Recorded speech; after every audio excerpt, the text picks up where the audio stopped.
बेटा, तो यहाँ से कुछ कंसेप्ट हैं, हम लोग पहले उनको देखेंगे, देन हम लोग जो अपना काम कंटिन्यू कर रहे थे उसको कंटिन्यू रखेंगे, ठीक है। अब टोटल रेवेन्यू हमारे पास क्या होता है? टोटल रेवेन्यू आपके पास बेसिकली वो रेवेन्यू है, वो आमदनी है जो कि आप अपनी सेल से गेट कर रहे होते हो। अगर कोई शॉपकीपर है, वो कोई चीज़ बेच रहा है, ठीक है, तो उसके पास उस चीज़ों को बेचने की वजह से जितने भी पैसे आ रहे हैं, ठीक है, तो वो सारा उसका क्या होगा? Total revenue. टोटल रेवेन्यू कहते हैं जो आपके पास टोटल आमदनी आ रही होती है। आमदनी का यार सोर्स क्या है? आपकी फर्म, आपका कारोबार। आपके कारोबार से जितना भी पैसा आपके पास आ रहा है वो टोटल आपका रेवेन्यू है। सिमिलरली टोटल कॉस्ट है आपके पास, तो टोटल कॉस्ट आपके पास क्या है? जितने पैसे आप ओवरऑल टोटल इन्वेस्ट कर रहे हो, अपने कारोबार में लगा रहे हो, ठीक है, तो वो आपके पास टोटल कॉस्ट कहलाते हैं। इसी तरह प्रॉफिट है। जब हमने किसी चीज़ की प्रॉफिट फाइंड आउट करनी होती है, हम देखना चाह रहे होते हैं कि हमें कितना मुनाफा हुआ है इस कारोबार से, तो सिमिलरली हमें कैसे पता लगता है? लेट्स सपोज मैंने 10 रुपीज़ का जो है वो पेन जो है वो बेचा है, ठीक है, जबकि मैंने वो बनाया 8 रुपीज़ का था, तो मैं क्या करूँगी? 10 में से 8 माइनस करूँगी। सिंपल, मेरे पास आंसर क्या आ जाएगा? ਉਹ ਫਿਰ टू ਭੈਣੀ ਭਾਈ रुपीज़ ਜਾਂਦੇ टू ਆ रुपीज़ ਜਿਹੜਾ ਉਹਦਾ हसन, ਯਾਰ म्यूट योर माइक ਸਮਝਾ बेटा। ਸਮਝਾ ਭੈਣ ਚੋ ਐਵੇਂ ਆ ਗਾਲਾਂ ਕੱਢੀ ਜਾਂਦੇ ਆ हसन बेटा, आप प्रॉफिट फाइंड आउट करना चाह रहे हो, टोटल रेवेन्यू में से आप टोटल कॉस्ट जो है वो माइनस करोगे, ठीक है। टोटल रेवेन्यू आपके पास कितना है? जो आपकी टोटल आमदनी जो है वो आ रही है, वो आपके पास टोटल रेवेन्यू है। और टोटल कॉस्ट कितनी है? जितने टोटल आपके पैसे जो है वो एक्सपेंस आपका हो रहा है उस, ठीक है।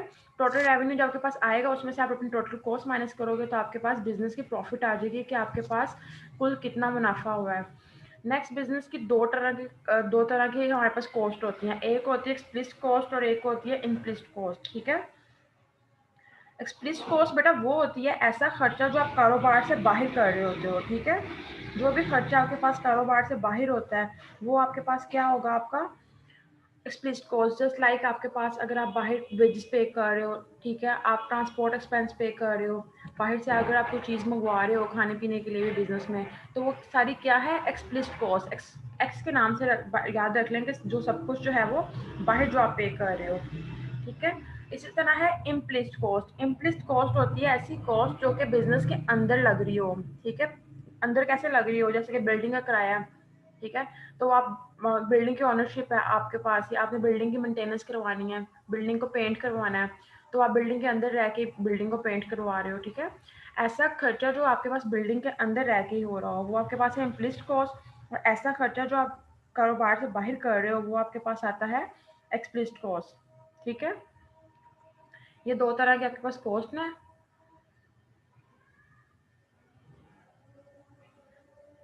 डिमेंशिंग मार्जिनल प्रोडक्ट मैं आपको बता चुकी हूँ। जब हम एक जगह पर ज़्यादा इन्वेस्ट कर देते हैं ज़रूरत से, तो हमारे पास रिजल्ट जो होते हैं वो डिमेंश होना शुरू हो जाते हैं, हमारे रिजल्ट डिक्लाइन होना शुरू हो जाते हैं। बेटा, इसका कर्व कैसे ड्रॉ होगा? राइट, जो आपके पास वर्टिकल एक्सिस है वहाँ पे आप लोगों ने टोटल कॉस्ट रखनी है, और हॉरिजॉन्टल एक्सिस पे आपने अपनी क्वांटिटी लेनी है, ठीक है। जैसे जैसे आप देखो आपकी टोटल कॉस्ट बढ़ती जाएगी, जैसे जैसे आप जो अपना खर्चा है वो ज़्यादा करते जाओगे, जितना ज़्यादा पैसा लगाओगे उतनी ज़्यादा आपकी पैदावार होगी, ठीक है। तो ये आपके पास जो कर्व है आपके पास बता रहा है टोटल कॉस्ट कर्व आपके पास क्या है। जहाँ पे आपके पास एक मजदूर काम कर रहा था, लेट्स सपोज 30 रुपये आप लगा रहे हो तो आपके पास 50 चीज़ें बन रही हैं। आपने 40 रुपये लगाना शुरू किया तो आपके पास चीज़ें 90 बन रही हैं।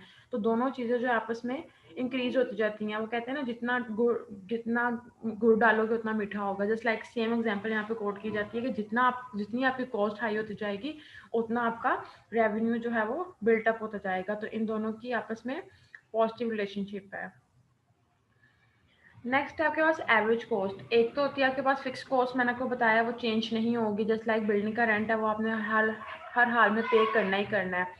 एक आपके पास है वेरिएबल कॉस्ट। वेरिएबल कॉस्ट आपके पास चेंज होती रहती है। जस्ट लाइक यूटिलिटी बिल है, किसी महीने आपको इलेक्ट्रिसिटी का बिल कितना आना है, किसी महीने कितना आना है, तो वो जो है वो चेंज होता रहता है। और टोटल कॉस्ट कैसे निकलती है? हम फिक्स्ड और वेरिएबल कॉस्ट को आपस में एडअप कर देते हैं। अब यहाँ पे आपके पास है एवरेज कॉस्ट। एवरेज कहते हैं आप लोग परसेंटेज निकालते हो अपनी एवरेज किस तरह निकलती है, ठीक है। आप लोगों के जितने भी मार्क्स आए होते हैं आप लोग उनको टोटल मार्क्स से डिवाइड करके मल्टीप्लाई बाय 100। जी मेरे इतने एवरेज परसेंट मार्क्स आए हैं, 75% आए हैं मेरे मार्क्स, ठीक है।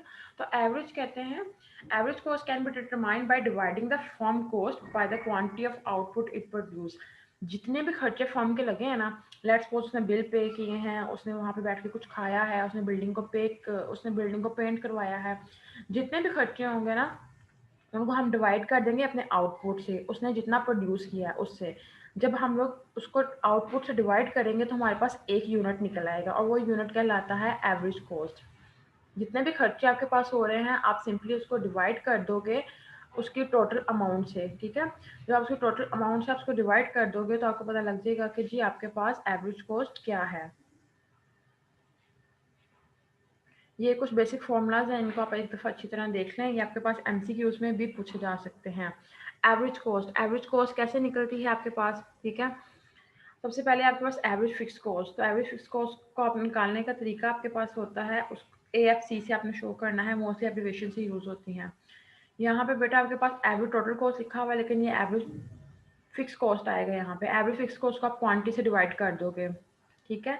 वेरिएबल कॉस्ट है सिंपल, एवरेज वेरिएबल कॉस्ट आप क्यू से डिवाइड कर दोगे। एवरेज टोटल कॉस्ट है, एवरेज टोटल कॉस्ट को आप क्यू से डिवाइड कर दोगे।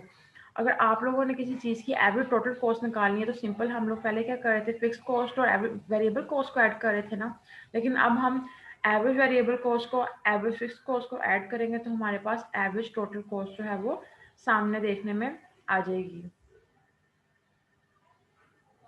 मार्जिनल कॉस्ट मैं आपको बता चुकी हूँ, मार्जिनल कॉस्ट आपके पास क्या होती है, जो एक्स्ट्रा यूनिट आप लगा रहे होते हो, और वो मैंने आपको निकालना भी बता दिया। आप जो आउटपुट है उसका आप डिफरेंस देखते जाओगे, कितना कितना डिफरेंस है उसके अकॉर्डिंग आपकी जो है मार्जिनल जो है वो आउटपुट जो है वो आपके सामने आ जाता है। अब ये देखो यहाँ पे इसका फॉर्मूला भी दिया हुआ है, मार्जिनल आउटपुट कैसे निकलता है। Change in total out cost divided by change in quantity. जितने परसेंट आप में चेंज आता जाएगा आपके टोटल कॉस्ट में, ठीक है, वो आपने उसको डिवाइड किससे कर देना, क्वांटिटी से। क्वांटिटी कितनी रहेगी आपके पास, 1। जैसे कि आप पहले एक लेबर था, फिर 2 लेबर हो गए, 3 लेबर हो गए, तो बेटा 1 से डिवाइड करो या ना करो आपके आंसर्स पे इफेक्ट जो है वो नहीं पड़ता।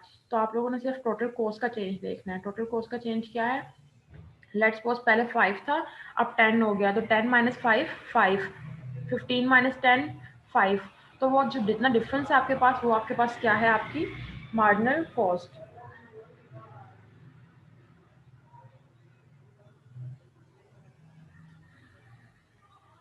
एवरेज टोटल कॉस्ट की शेप आप लोगों ने याद रखनी है कि शेप इसकी हमेशा जो है वो यू शेप में बनेगी, ठीक है। इसमें बेटा जस्ट आपके पास एमसीक्यूज के पॉइंट ऑफ व्यू से छोटा छोटा मटेरियल है, लॉन्ग में टॉपिक कोई नहीं है। आप लोगों को सारी कॉस्ट पता होनी चाहिए कि इम्प्लिसिट कॉस्ट कौन सी होती है, एक्सप्लिसिट कौन सी होती है, मार्जिनल कॉस्ट कौन सी होती है, सारी कॉस्ट की टाइप्स।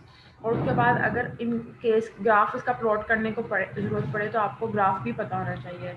अब मार्जिनल कॉस्ट क्या थी, वो कॉस्ट जो आपने बिजनेस में लगाई है, ठीक है, एक्स्ट्रा लगाई है, एक्स्ट्रा इन्वेस्ट किया, मार्जिनल एक्स्ट्रा। बट पहले तो ये आपके काम की पैदावार को जो है वो गिराती है। गिराती क्यों है, जैसे कि मैंने आपको एग्जांपल दी है कि आपका जो पहले अगर किचन में 2 लोग काम कर रहे थे, अब 3 करेंगे तो डेफिनेटली वो चीज़ों को सही करने की बजाय खराब तरीके से लेके जाएंगे। तो यहाँ पे आपके पास जो एग्जाम्पल कोट हो रही है वो हो रही है अनस्किल्ड लेबर की। लेकिन अगर आप स्किल्ड लेबर लगाते हो, स्किल्ड लेबर ऐसा लेबर जो ज़्यादा तजुर्बे वाला है, ठीक है।